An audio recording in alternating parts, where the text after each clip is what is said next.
हम आपको पैसे नहीं दे सकते, हम आपकी सेवा नहीं कर सकते, कुछ नहीं कर सकते, तो दो मीठे वचन बोलकर ही आप प्रसन्न कर दें, ये कम सेवा है क्या? आप किसी को कुछ नहीं दे सकते तो मीठे शब्द दे दीजिए, मीठी वाणी कह दीजिए, आदर दीजिए, सम्मान दीजिए, इतना ही बहुत है।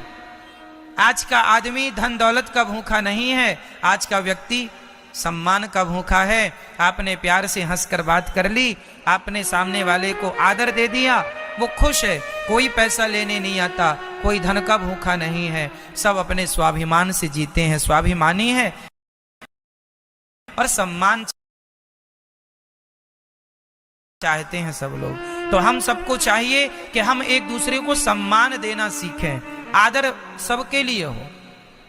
हम छोटों का भी आदर करें, बड़ों का भी आदर करें, बराबर के लोगों का भी आदर करें। और एक चीज याद रखिएगा, आपके काम आएगी जीवन भर, कि सम्मान देने से ही सम्मान बढ़ता है। यदि आपने सबको सम्मान दिया है तो आपका भी सम्मान होगा, और आपने किसी का सम्मान किया नहीं तो आपका सम्मान कौन करेगा? इसलिए जो जैसा बोता है वो वैसा काटता है। इसलिए अच्छा दीजिए, अच्छी बातें सबसे बोलिए, अच्छा कहिए। कल हम लोगों ने सुना कि राजा परीक्षित को 7 दिन में मरने का श्राप लगा। परीक्षित ने कलयुग को 4 कमरे बनवाए हैं। कहां कहां रहता है कलयुग? द्यूतम पानम स्त्रियः सूना यत्र धर्मश्च द्विधा। कलयुग का पहला ठिकाना द्यूतम, द्यूतम बोले तो जुआ, जहां जुआ होता है वहां कलयुग होता है। इसलिए अपने बच्चों को इस बुरी आदत से, बुरी संगत से बचाइएगा। द्यूतम मीन्स जुआ से बचाइएगा। कलयुग का पहला ठिकाना है जुआ। कौरवों ने क्या खेला था? कौरवों ने क्या खेला था? जुआ। सर्वनाश हुआ कि नहीं? कौरवों के जुआ खेलने से सर्वनाश हुआ। इसलिए आप अपने बच्चों को ऐसे संस्कार दो कि उनके अंदर जुआ खेलने की आदत ना बने, वो जुआ ना खेले। द्यूतम, कलयुग वही है जहां जुआ है। दूसरा स्थान है पानम। पानम बोले तो शराब। शराब, शराब क्या है? हमारी बुद्धि को शून्य कर देती है शराब। सोचने समझने निर्णय लेने की क्षमताएं नष्ट हो जाती हैं, वो अपने ढंग से काम कराती है। इसलिए शराब से बच जाओगे तो भगवान तक पहुंच जाओगे, और यदि शराब में उलझ गए तो ना घर के रहोगे ना घाट के। शराब पीने वाले लोग बड़े परेशान होते हैं।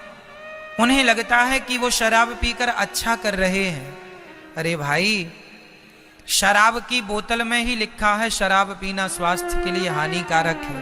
यदि अच्छी होती तो बोतल पर यह लिखा होता कि शराब पीना बहुत अच्छा है। लेकिन कंपनी खुद लिख रही है शराब पीना स्वास्थ्य के लिए हानिकारक। इसलिए शराब ना पी जाए।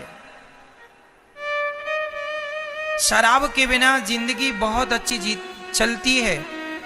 बहुत लोग हैं जो शराब नहीं पीते, बड़े खुश हैं। कितने लोग हैं जो शराब पीते थे पर कथा से शराब को छोड़ दिया, और आज शराब जितने दुखी थे आज शराब छोड़कर वो उतने सुखी हो गए हैं। ये शराब त्याग देना ही हम सबकी भलाई है। देखो ना, आप से पूछ लीजिएगा कि तुम अपने बेटे को क्या शराब पिलाना पसंद करोगे?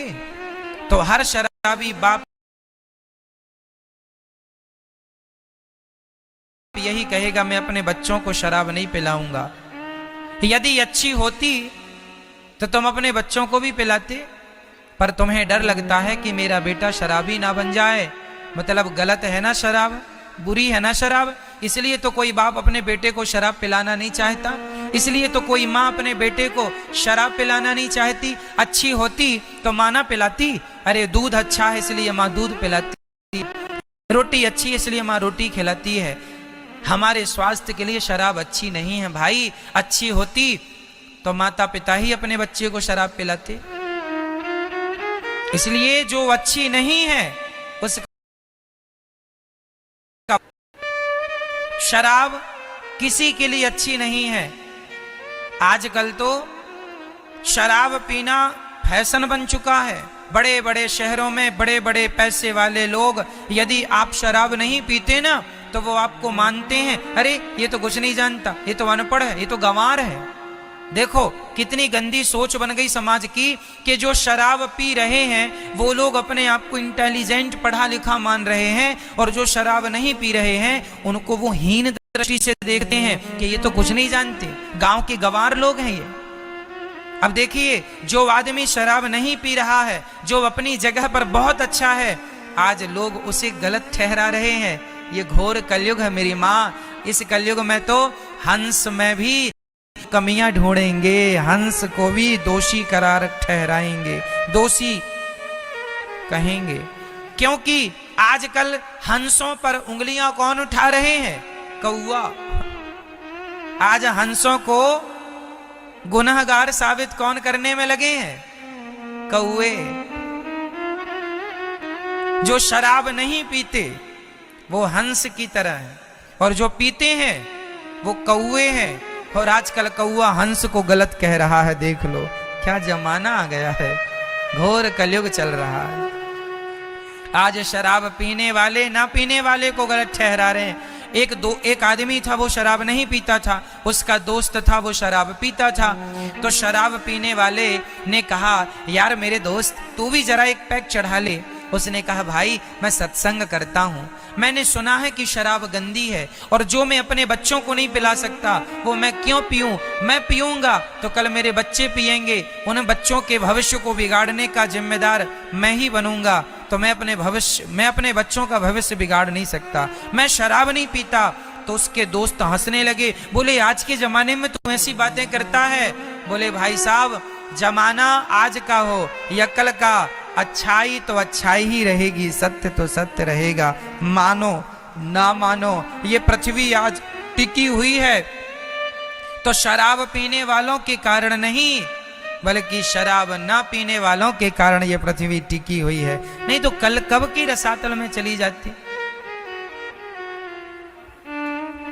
एक बात बताऊं मेरी मां, दुनिया कितनी भी बड़ी हो, मेरा भारत देश जो है ना, अमेरिका, जापान, लंदन, इंग्लैंड इत्यादि तमाम, चाइना इत्यादि तमाम देश जो हैं, इन देशों में लोगों के पास पैसा बहुत है, पर जाके आप मिलिएगा कभी उन लोगों से, वो लोग खुश नहीं हैं।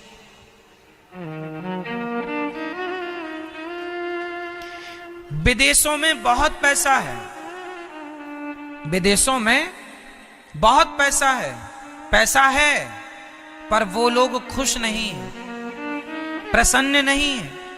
क्यों नहीं है? क्योंकि उनके पास पैसा तो है पर सत्संग की सुविधा नहीं है जो आप लोगों के पास है। उनके पास आध्यात्म दृष्टिकोण नहीं, आध्यात्म नजरिया नहीं है। पैसा तो है, खूब कमाते हैं, उनका पैसा किस लिए है वो भी मैं आपको समझाता हूं। सोच क्या है आपको समझाता हूं। विदेशों में, बड़े बड़े देशों, भारत को छोड़ बाकी सभी देशों की मैं बात कर रहा हूं, भारत को छोड़ सब देशों की बात है। विदेशों में वहां पर एक लड़की अमेरिका, इंग्लैंड, जापान, पेरिस इत्यादि देशों में, जर्मनी, जापान इत्यादि देशों में, मेरी माँ, जब लड़की 18 साल की होती है ना, तब वो अपने घर से सदा सदा के लिए निकल जाती है। विदेशों का कल्चर बोल रहा हूं। वहां लड़की जब 18 साल की होती है तो वो अपने घर से सदा सदा के लिए निकल जाती है। कहां चली जाती है? आजाद हो जाती है, आजाद। अब वो कहीं भी जाए, किसी भी लड़के के साथ रहे,